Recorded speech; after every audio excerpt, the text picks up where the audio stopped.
ভিডিওটা চলতে থাক, দেখে নেওয়া যাক আজকে কী রান্না করলাম। আজকে করেছিলাম ট্যাংরা মাছের ঝাল।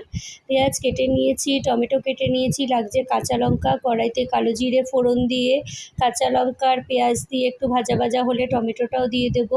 এই সময় নুন দিয়ে দেবো যাতে মজে যায়। তারপরে ধুয়ে রাখা ট্যাংরা মাছগুলো দিয়ে টমেটো, পেঁয়াজ, লঙ্কার সাথে ভালো করে একটু ভাজা ভাজা করে নেব। তারপর লঙ্কার গুঁড়ো, জিরের গুঁড়ো, নুন, হলুদ এগুলো দিয়ে ভালো করে কষে নেব। আর অল্প পরিমাণ গরম জল দিয়ে ঢেকে দেবো। তৈরি হবে ট্যাংরা মাছের ঝাল। এইভাবে ঝোলটা কমে একদম ট্যাংরা মাছের সাথে মিশে যাবে। তো দেখুন, এইভাবে আপনারাও তৈরি করতে পারেন ট্যাংরা মাছের ঝাল।